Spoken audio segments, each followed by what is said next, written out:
नमस्कार दोस्तों, आइए जानते राजस्थान की बड़ी खबरें। पहली खबर, राजस्थान कैडर के आईपीएस अधिकारी किशन सहाय मीणा को बुधवार सुबह चुनाव आयोग ने सस्पेंड कर दिया है। इलेक्शन कमीशन ने 2004 बैच के आईपीएस मीणा की ड्यूटी झारखंड चुनाव में लगाई थी, लेकिन वे उसे छोड़कर वापस जयपुर आ गए। इसकी जानकारी उन्होंने चुनाव आयोग को भी नहीं दी थी। इस कारण चुनाव आयोग ने किशन सहाय मीणा को तत्काल प्रभाव से निलंबित कर दिया। बताया जा रहा है कि चुनाव ड्यूटी में लापरवाही के कारण किशन सहाय मीणा को चार्जशीट भी मिलेगी।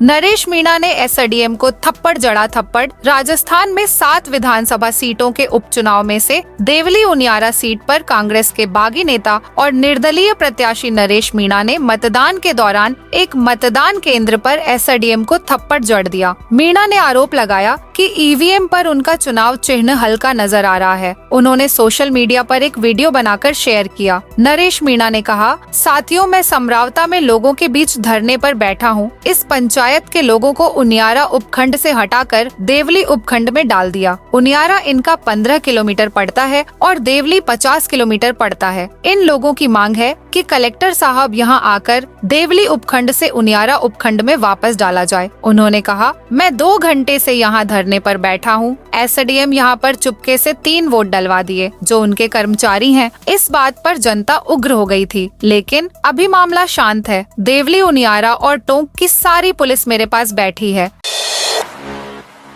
सुप्रीम कोर्ट का बड़ा फैसला, राजस्थान में भर्ती प्रक्रिया शुरू होने के बाद नहीं बदल सकते नियम। सरकारी नौकरियों के लिए भर्ती प्रक्रिया में सुप्रीम कोर्ट ने अहम फैसला सुनाया है। 5 जजों की संविधान पीठ ने फैसला सुनाया कि सार्वजनिक सेवाओं में भर्ती के लिए उम्मीदवारों के चयन के नियमों को प्रक्रिया के बीच में या प्रक्रिया पूरी होने के बाद नहीं बदला जा सकता है। पारदर्शिता और गैर भेदभाव सार्वजनिक भर्ती की पहचान होनी चाहिए। यह फैसला साल 2013 में राजस्थान हाई कोर्ट में भर्ती से जुड़ा है। खास बात यह है कि यह फैसला तब आया है जब भजन लाल सरकार 1 लाख भर्तियों का ऐलान कर चुकी है। ऐसे में सुप्रीम कोर्ट का यह फैसला निर्णायक साबित हो सकता है।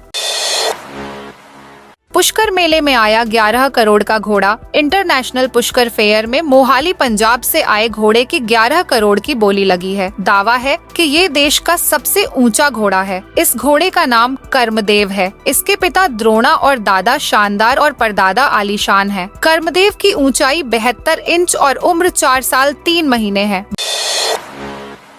भजन लाल सरकार के 1 साल पूरे होने पर युवाओं को मिलेगा तोहफा। राजस्थान में सरकारी नौकरी के इंतजार में बैठे युवाओं के लिए खुशखबरी आने वाली है। सीएम भजन लाल अपनी सरकार के 1 साल पूरा होने से पर 51,000 से अधिक नई भर्तियों की सौगात देने जा रहे हैं। इसके साथ ही मुख्यमंत्री करीब 25,000 युवाओं को नियुक्तियां देंगे। भजन लाल सरकार का यह फैसला युवाओं के रोजगार के सपने को पूरा करने में महत्वपूर्ण भूमिका निभाएगा। बता दें कि सीएम भजन लाल हाल ही में समीक्षा बैठक के दौरान सभी विभागों को जारी भर्ती प्रक्रियाएं समय पर पूरी करने के निर्देश दे चुके हैं। पेंशन के नाम पर बुजुर्ग महिला से ठगी हो गई। अजमेर के क्लॉक टावर थाना क्षेत्र में 74 वर्षीय बुजुर्ग महिला से ठगी का मामला सामने आया है। अज्ञात महिला के द्वारा पीड़ित महिला को पेंशन शुरू करवाने का झांसा देकर अजमेर और पुष्कर के चक्कर लगवा दिए। जेएलएन अस्पताल में मेडिकल करवाने के नाम पर सोने के जेवरात उतरवा लिए। बाद में सुनसान जगह पर 5 मिनट में वापस आने की कहकर जेवरात लेकर महिला फरार हो गई। मामले में बुजुर्ग महिला की ओर से क्लॉक टावर थाने में शिकायत दी गई है। पुलिस ने मुकदमा दर्ज कर जांच शुरू कर दी है। रील का नशा, जयपुर में रेलवे ट्रैक पर दौड़ाई थार। नशे में धुत युवक रेलवे ट्रैक पर रील बनाने के लिए थार लेकर पहुंच गए। रेलवे प्रोटेक्शन फोर्स के अधिकारी ने ट्रैक पर एसयूवी देखी तो जाब्ते के साथ वहां पहुंचे। पुलिस को देख आरोपियों ने बैक गियर में थार दौड़ा दी। ट्रैक से उतारकर वहां से तेज स्पीड में चलाते हुए फरार हो गए। लोको पायलट ने ट्रैक पर थार खड़ी देख समय पर ब्रेक लगा दिए। घटना के चलते ट्रैक पर मालगाड़ी को 15 मिनट रुकना पड़ा।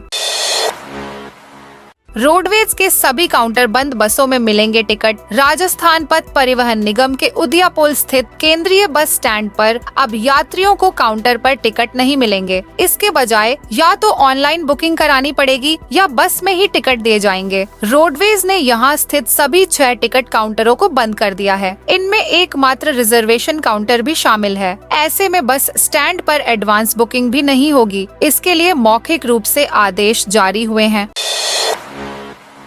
राजस्थान रोडवेज ने शुरू की एसी बसें। राजस्थान रोडवेज यात्रियों की यात्रा को आरामदायक और सुविधाजनक बनाने के लिए नए नवाचार करती है। ऐसे ही राजस्थान में जल्द ही राजस्थान रोडवेज एसी बसों का संचालन शुरू करने जा रहा है। आने वाले दिनों में जयपुर से विभिन्न शहरों के लिए राजस्थान रोडवेज की एसी बसें दौड़ेगी, जिसकी शुरुआत जयपुर से गोवर्धन के लिए हो गई है। आपको बता दें, राजस्थान रोडवेज अब ऐसे रूट पर एसी बसों का संचालन शुरू करने जा रहा है जहां इससे पहले सिर्फ एक्सप्रेस बसें ही चलती थी। राजस्थान रोडवेज के अधिकारियों के मुताबिक जल्द ही दिल्ली, चंडीगढ़, जोधपुर, बीकानेर व उदयपुर रूट पर ऐसी लग्जरी बसों का संचालन होते आ रहा है, लेकिन अब जल्द ही गोवर्धन, अलीगढ़, धौलपुर, भीलवाड़ा सहित अन्य रूटों पर ऐसी बस का संचालन जल्द शुरू होगा, जिन पर अच्छा यात्री भार मिलता है।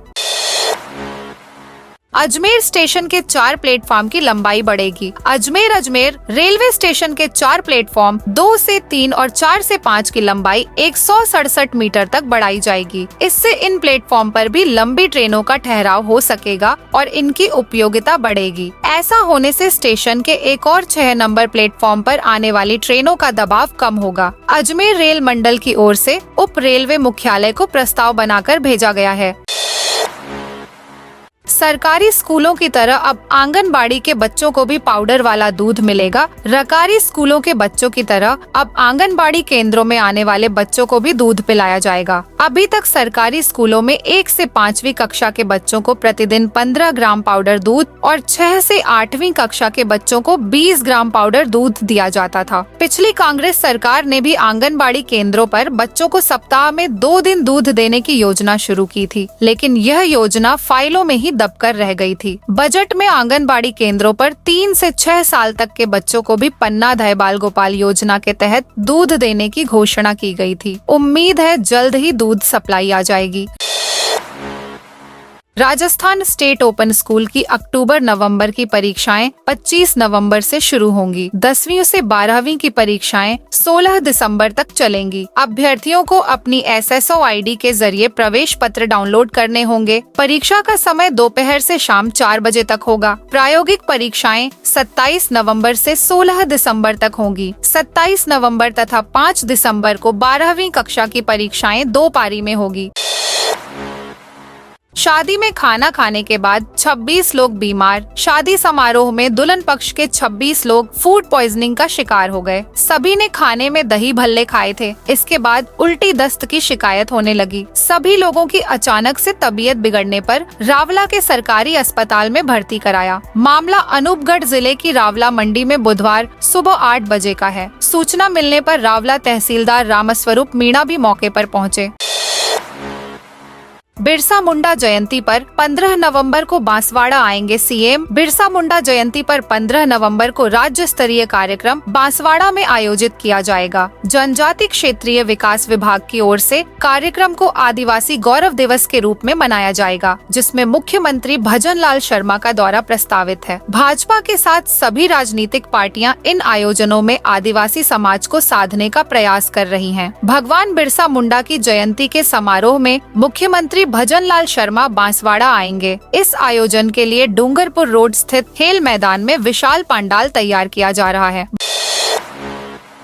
बनास नदी में फिर शुरू हुआ बजरी का अवैध खनन। सवाई माधोपुर में जिला प्रशासन की अनदेखी और उदासीनता के चलते एक बार फिर से बनास नदी में बजरी का खनन ठेकेदार की ओर से शुरू कर दिया गया है। पूरी बजरी अवैध रूप से चौथ का बरवाड़ा के सोलपुर के स्टॉक में ओवरलोड वाहनों से इकट्ठा की जा रही है, जबकि 4 दिन पहले ही खनिज विभाग ने इस स्टॉक का परमिट रद्द किया था। ऐसे में इसके यहीं पर दोबारा शुरू होने से कई सवालिया निशान खड़े हो गए हैं। देश भर के 18 स्टेशनों पर मिलेगी सस्ती दवाइयां। जयपुर मंडल के सीनियर डीसीएम कृष्ण कुमार मीणा ने बताया, प्रधानमंत्री मोदी ने देश भर में 18 रेलवे स्टेशनों पर प्रधानमंत्री जन औषधि केंद्रों का शुभारंभ किया है। इन स्टेशनों में राजस्थान के प्रमुख स्टेशन दुर्गापुरा, जयपुर, फालना और बाड़मेर भी शामिल हैं। इसके अलावा गुजरात, त्रिपुरा, तेलंगाना, पश्चिम बंगाल, छत्तीसगढ़, कर्नाटक, बिहार, मध्य प्रदेश, उत्तर प्रदेश और तमिलनाडु के रेलवे स्टेशनों पर भी ये केंद्र खोले गए हैं।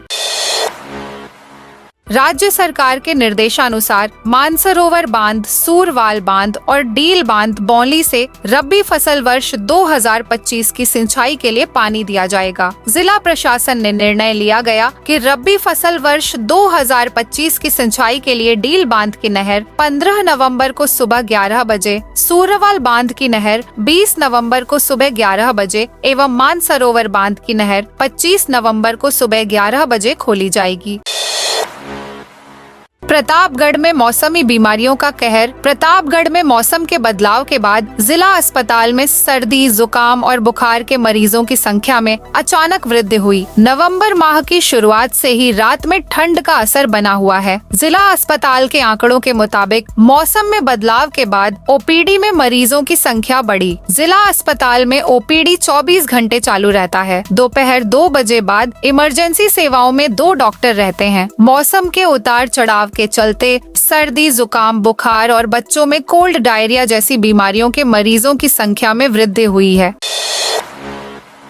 घी, तेल, पनीर, मसालों समेत 20 प्रोडक्ट के लिए सैंपल। जैसलमेर जिले में शुद्ध आहार मिलावट पर वार अभियान लगातार जारी है। इस अभियान के तहत फूड सेफ्टी विभाग की टीम ने शहर में करीब 20 खाद्य पदार्थों के सैंपल लेने की कार्रवाई की। Food safety officer Praveen Chaudhary ने बताया, शहर में विभिन्न दुकानों से फूड प्रोडक्ट के सैंपल लेने की कार्रवाई कर सभी सैंपल को जाँच के लिए जोधपुर भेजा गया। सैंपल की जाँच रिपोर्ट आने के बाद आगे की कार्रवाई की जाएगी। पटाखे की चिंगारी से टेंट गोदाम में लगी भीषण आग। शहर के एक धार्मिक स्थल में बने टेंट गोदाम में मंगलवार रात अचानक आग लग गई। आग लगने से वहां रखे टेंट का सामान जलकर नष्ट हो गया। आग की सूचना पर फायर ब्रिगेड की 4 गाड़ियां मौके पर पहुंची और करीब 1 से 1.5 घंटे की मशक्कत के बाद आग पर काबू पाया। आग लगने के बाद क्षेत्र में अफरा तफरी मच गई। राजस्थान में हल्की ठंड की आहट। राजस्थान का मौसम इन दिनों दिन में गर्मी और रात में सर्दी वाला बना हुआ है। हालांकि दिन और रात्रि के तापमान में लगातार गिरावट जारी है, लेकिन दिन का तापमान अभी भी 35 डिग्री सेल्सियस से ऊपर है। प्रदेश में 5 जिले ऐसे हैं जहां मंगलवार को 34 डिग्री सेल्सियस से ज्यादा तापमान रिकॉर्ड किया गया। पश्चिमी राजस्थान के बाड़मेर में सर्वाधिक 35.2 डिग्री तापमान दर्ज किया गया। साथ ही जोधपुर, धौलपुर, जालौर और चित्तौड़गढ़ का तापमान में 34 डिग्री सेल्सियस से बाहर रहा। उधर माउंट आबू का न्यूनतम तापमान नीचे गिरकर 10.4 डिग्री सेल्सियस पहुंच गया है। मंगलवार को सिरोही का तापमान 12.2 और अजमेर का न्यूनतम तापमान भी 12.4 डिग्री सेल्सियस रहा। यानी दिन के समय कई शहरों में धूप के चलते गर्मी का एहसास होता है, जबकि रात्रि के समय ठंड बढ़ रही है।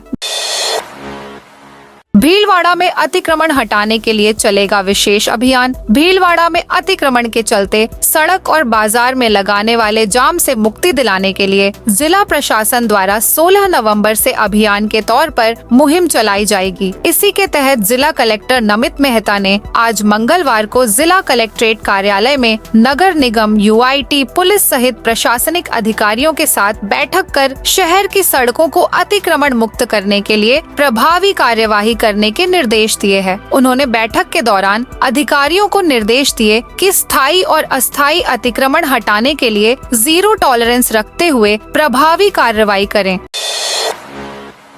राजस्थान हाईकोर्ट की बिल्डिंग में खामियां। राजस्थान हाईकोर्ट की जोधपुर में नई बिल्डिंग के निर्माण में कई खामियां सामने आ रही हैं। करीब 220 करोड़ की लागत बनी इस बिल्डिंग में पिछले 2 साल से लगातार हादसे हो रहे हैं। कभी चैम्बर की छत गिरना, पिलर का जगह छोड़ना, सरियों का फूलना सहित फायर सेफ्टी सिस्टम की खामी देखने को मिली है। नए भवन में सुनवाई और वकीलों का बैठना भी शुरू हो गया है। ऐसे में जान माल की हानि का डर बना रहता है। इसे गंभीरता से लेते हुए राजस्थान हाई कोर्ट के कोर्ट ऑफिसर शरद जोशी ने कूड़ी भगतासनी पुलिस थाने में निर्माण कंपनी के खिलाफ मामला दर्ज करवाया है।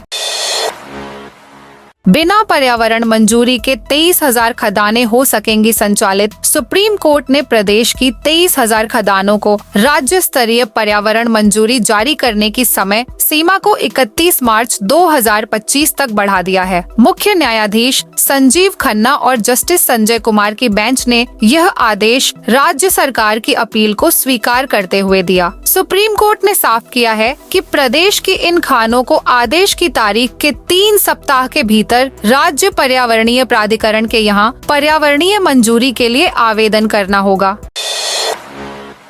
अजमेर में इन्वेस्टमेंट स्कीम के जरिए लोगों को ठगने वाले 11वीं के स्टूडेंट्स कासिफ मिर्जा को पुलिस ने गिरफ्तार कर 2 दिन की रिमांड पर लिया है। उसने पूछताछ में बताया कि वह लग्जरी कार में स्कूल जाता था और घर लौटने से पहले उसे छिपा देता था। इसकी शिकायत टीचर्स ने उसके पिता से की थी। पुलिस ने उसके पास से रुपए गिनने की मशीन भी बरामद की है। वह हर महीने 2-3 बार अजमेर और पुष्कर के लग्जरी होटल में जाकर रुकता था। हर हफ्ते ब्रांडेड कपड़े भी खरीदता था। पूछताछ में अब तक 80 लाख की ठगी का खुलासा हुआ है, जिसमें से 20 लाख तो कासिफ अपनी लग्जरी लाइफ पर खर्च कर चुका है। मामला अजमेर के साइबर थाने का है। सोमवार को पुलिस ने नसीराबाद निवासी कासिफ को गिरफ्तार किया था।